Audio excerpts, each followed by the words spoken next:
नमस्कार। आज हम एक बेहद अहम दस्तावेज डॉक्टर अंबेडकर एक नायक की गाथा के कुछ खास हिस्सों पर गहराई से बात करने वाले हैं। नमस्कार। हाँ, ये स्रोत हमें उस महानायक के जीवन और विचारों की कह सकते हैं एक अलग परत दिखाता है। बिल्कुल, हमारा इरादा सिर्फ जानी पहचानी बातें दोहराना नहीं है, बल्कि इस स्रोत के जरिए डॉक्टर बाबा साहेब अंबेडकर के संघर्ष, उनकी सोच और उनके काम के असर को समझना है। हाँ, कुछ ऐसे पहलू शायद सामने आए जिन पर कम ध्यान जाता है। तो शुरुआत करते हैं। स्रोत बताता है उनका जन्म 14 अप्रैल 1891 महू मध्य प्रदेश में। जी, उनके बचपन में झेले गए भेदभाव और छुआछूत का जिक्र तो है ही इसमें। हाँ, वो तो है। लेकिन जो बात मुझे पढ़ते हुए खास लगी वो ये है कि कैसे ये कड़वे अनुभव ही उनकी हिम्मत और संकल्प की नींव बने। सही कहा। ये स्रोत इसी बात पर जोर देता है। ऐसा लगता है कि ये तर्क दे रहा है कि ये मुश्किलें सिर्फ रुकावटें नहीं थीं, बल्कि उन्होंने ही उनके अंदर वो न्याय की लड़ाई लड़ने का जज्बा पैदा किया। हाँ, मतलब ये व्यक्तिगत पीड़ा से बढ़कर एक सामाजिक अन्याय की पहचान बन गई उनके लिए। बिल्कुल, और इसी पहचान ने, इसी संकल्प ने उन्हें शिक्षा की तरफ मोड़ा। और वो भी क्या शिक्षा? Columbia University, London School of Economics, बड़े नाम है ये। जी हाँ। क्या स्रोत इस पर कुछ बताता है कि विदेश में पढ़ाई के दौरान उन्हें क्या चुनौतियां आई, जैसे आर्थिक तंगी या वहां भी किसी तरह का अलगाव? हाँ, इसमें जिक्र है।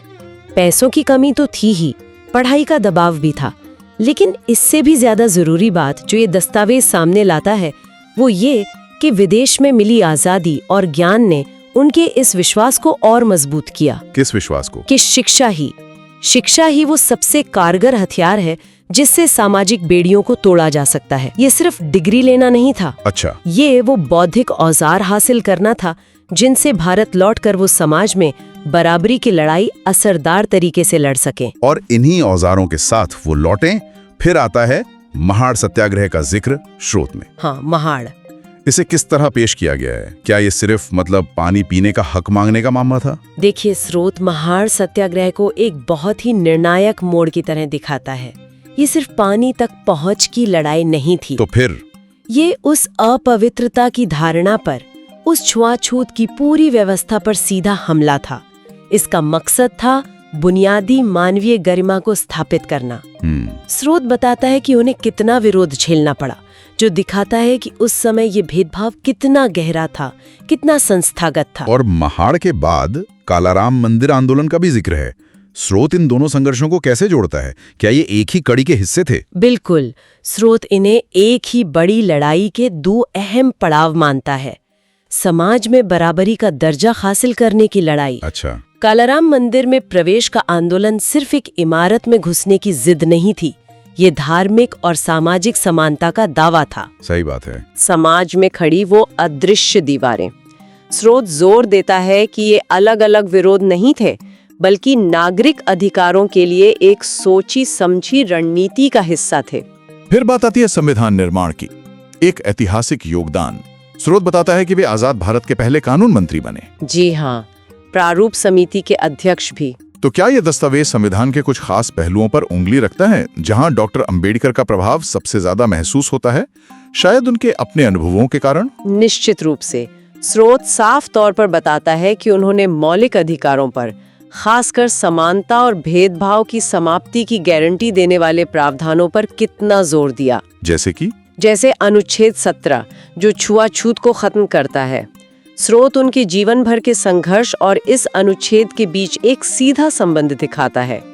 तर्क ये है कि ये सिर्फ कानूनी भाषा नहीं थी, ये उनके संघर्ष का निचोड़ था जिसे देश के सबसे बड़े कानून में जगह मिली। साथ ही सच्ची समानता के लिए सामाजिक और आर्थिक न्याय के प्रावधानों पर भी उनके जोर को रेखांकित किया गया है। और जीवन के आखिरी दौर में स्रोत उनके बौद्ध धर्म अपनाने का जिक्र करता है।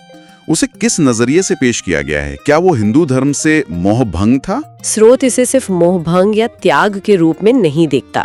हाँ, वो हिंदू धर्म की रूढ़ियों और जाति व्यवस्था से निराश थे, लेकिन बौद्ध धर्म अपनाना, जो उन्होंने 1956 में निधन से कुछ समय पहले किया, हाँ, उसे एक सकारात्मक कदम के रूप में दर्शाया गया है। समानता, तर्क और करुणा पर आधारित एक ऐसे आध्यात्मिक मार्ग की खोज जिसकी उन्हें जाति आधारित व्यवस्था में कमी महसूस होती थी। मतलब एक तरह से ये उनके सामाजिक न्याय के संघर्ष का ही आध्यात्मिक विस्तार था। हाँ, कह सकते हैं। स्रोत इसे मानवीय गरिमा पर उनका अंतिम और बेहद निजी वक्तव्य मानता है। तो इस स्रोत के चश्मे से देखें तो डॉक्टर अंबेडकर सिर्फ इतिहास का एक अध्याय नहीं है, वो एक निरंतर प्रेरणा के स्रोत हैं। बिल्कुल सही। स्रोत का निष्कर्ष यही है कि उनकी विरासत सिर्फ किताबों तक सीमित नहीं है।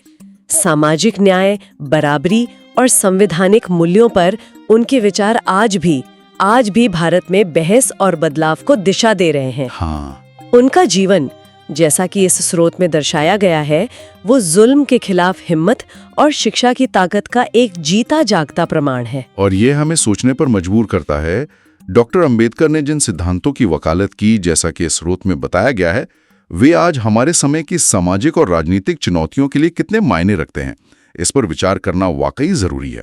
जय भीम।